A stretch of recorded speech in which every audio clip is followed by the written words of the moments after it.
Dumbo.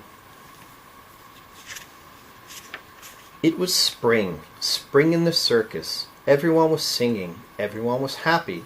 Happiest of all was Mrs. Jumbo, for in her stall in the circus train was a chubby, brand new baby elephant. Though the other animals called the baby Dumbo, his mother loved him dearly, even though his ears were big. "All aboard!" shouted the ringmaster. After a long winter's rest, it was time to set out again on the open road. "Toot, toot!" whistled Casey Jones, the locomotive of the circus train, and with a jiggity jerk and a brisk puff puff, off sped Casey Jones. It was dark when Casey Jones whistled and puffed into the station. Rain poured down hard, but the circus began to unload. The workmen jumped down from the freight cars. They lighted torches and stuck them in the ground. Men and animals came bustling out of the train into the windy, wet night. They all helped to get the circus tent up. Even Mrs. Jumbo's new baby helped. By morning the rain had stopped. The tent was all set up, and the circus was getting ready for the big parade. The band played. Everyone fell in line. Then off pranced the gay procession down the main street. There were creamy white horses, licorice-colored seals.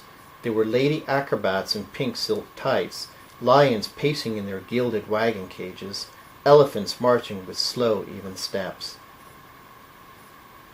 The crowds on the sidewalk cheered. Then, suddenly their eyes opened wide. They craned their necks. "Look, look!" they cried. "Look at that silly animal with the draggy ears. He can't be an elephant. He must be a clown." They burst out in loud laughs. Sadly, Dumbo toddled behind his mother with his trunk clasped to her tail. He tried to hurry along faster so he wouldn't hear the laughter, but he stumbled. He tripped over his ears. Down he splashed into a puddle of mud. Now the crowds laughed even louder. Mrs. Jumbo scowled at them. She picked Dumbo up and carried him in her trunk the rest of the way. When the parade finally came back to the tent, Mrs. Jumbo put Dumbo in her wooden bathtub, and as she scrubbed, she whispered comforting words. A gang of noisy boys came pushing in first for the afternoon show. "We want to see the elephant," they yelled. "The one with the sailboat ears. Look, there he is." A boy grabbed one of Dumbo's ears and pulled it hard. Then he made an ugly face and stuck out his tongue. Mrs. Jumbo couldn't stand it. She snatched the boy up with her trunk, dropped him across the rope, and spanked him hard. "Help!" he cried. "Help! Help!" "What's going on here?" cried the ringmaster, and snapped his whip at Mrs. Jumbo. "Tie her down!" he yelled.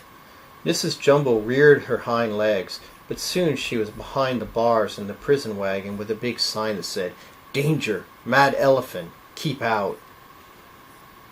The next day they made Dumbo into a clown. They painted his face with a foolish grin and dressed him in a baby dress. On his head they put a bonnet. They used him in the most ridiculous act in the show, a make-believe fire. He had to jump from the top of a blazing cardboard house down into a fireman's net. The audience thought it a great joke, but Dumbo felt disgraced. "He's a disgrace to us," the animals agreed, and turned their backs on him. Hidden in a pile of hay was Timothy Mouse, the smallest animal with the circus. "They can't treat the little fellow that way," he muttered, "not while Timothy Mouse is around." "Hey there, little fellow," he called to Dumbo. "Don't be afraid. I'm your friend. I want to help you. Say," he went on, staring at Dumbo's ears, "those ears are as good as wings. I'll teach you to fly."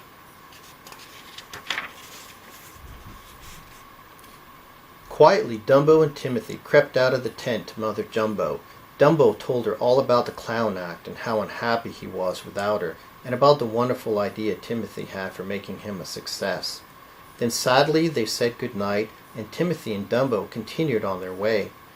With Timothy as teacher, Dumbo practiced running and jumping and hopping. He tried slow and fast takeoffs and standing and running jumps. He stretched out his wings and flapped them. 1, 2, 3, 4.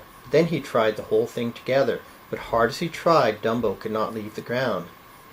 At last, almost too tired to stand, the two friends gave up and started gloomily back towards the sleeping circus. Don't worry, Dumbo, Timothy whispered as he curled up on Dumbo's hat brim for a good night's sleep. We'll have you flying yet. When the morning sun arose, Timothy was the first to awaken. He blinked and looked up. Just above him, 4 black crows sat and stared at him.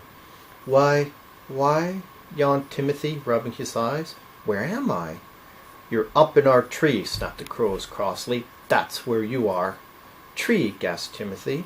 He looked around. Sure enough, there he was, sitting on a branch. He and Dumbo were up in a tree. The ground was far, far below. But, how did we get here? He stammered.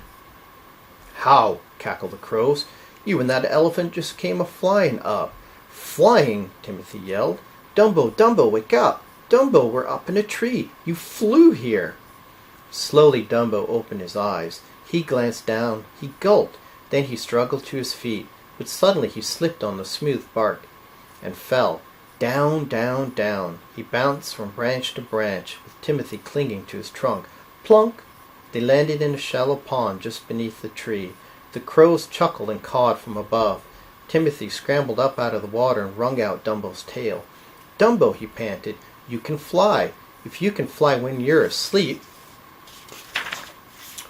you can fly when you're awake. Your ears, Dumbo, they're your fortune. He grabbed one of Dumbo's wet ears and patted it. You won't be a clown anymore. You'll be famous. The only flying elephant in the whole wide world. And Timothy and Dumbo began all over again to practice flying. But it wasn't easy. Time after time, Dumbo tried to take off. Time after time, he sprawled out flat on his face. Soon, when the crows began to feel sorry for the little fellow, when Timothy told them all the sad things that had happened to Dumbo because of his big ears, they flew down and offered to help. One of the crows took Timothy aside. Flying's just a matter. Just like swimming, he whispered. It's just a matter of believing that you can do it. He turned and snatched a long black feather from his tail. Here, take this. Tell the baby elephant it's a magic feather. Tell him if he holds it, he can fly. The boss crow winked and flew off. Timothy handed Dumbo the feather and scurried up his trunk to the brim of his cap. He held his breath. The trick worked like a charm. The very instant that Dumbo wrapped the tip of his trunk around the feather, flap, flap, flap went his ears. Up into the air he soared like a bird. Over the tallest treetops he sailed. He glided, he dipped, he dived. 3 times he circled over the heads of cheering crows. Then he headed back to the circus grounds. Timothy shouted, "We must keep your flying a secret, a surprise for your act in this afternoon's show." No one noticed Dumbo when he and Timothy came quietly back. It was already time for Dumbo to get into his costume. Inside the walls of a cardboard house, he had to wait all through the show until fire crackled up around him. At last Timothy leaned down and handed him the feather. Crack! Crack! crackled the fire. The clown act was on. Flames shot up around the cardboard house. Clang, clang! roared the clown fire engine, rushing towards the blaze. From the far end of the ring, a red-headed mother clown came running. "Save my baby!" she screamed. "He's on the top floor." The fireman brought a big net and held it out. "Jump, my darling baby, jump!" shrieked the mother clown. Dumbo jumped, but as he jumped, the black feather slipped from his trunk and floated away. Now his magic was gone, and Dumbo plunged down like a stone. Timothy saw the feather go. "The feather's fake!" he shouted frantically to Dumbo. "You can fly!" Dumbo heard the shout and doubtfully spread his ears wide. Not 2 feet above the net, he stopped his plunge and swooped into the air. A mighty gasp arose from the audience. They knew it couldn't be, but it was. Dumbo was flying. While the crowd roared its delight, Dumbo did power dives, loops, spins, and barrel rolls. He swooped down to pick up peanuts and squirted a trunk full of water on the clowns. The keepers freed Mrs. Jumbo and brought her to the tent in triumph to see her baby fly. So all of Dumbo's worries had come to an end. By evening, Dumbo was a hero from coast to coast. Timothy became his manager and saw to it that Dumbo got a wonderful contract with a big salary and a pension for his mother. The circus was renamed Dumbo's Flying Circus. And Dumbo traveled in a special streamlined car. But best of all, he forgave everyone who had been unkind to him, for his heart was as big as his ears. The end.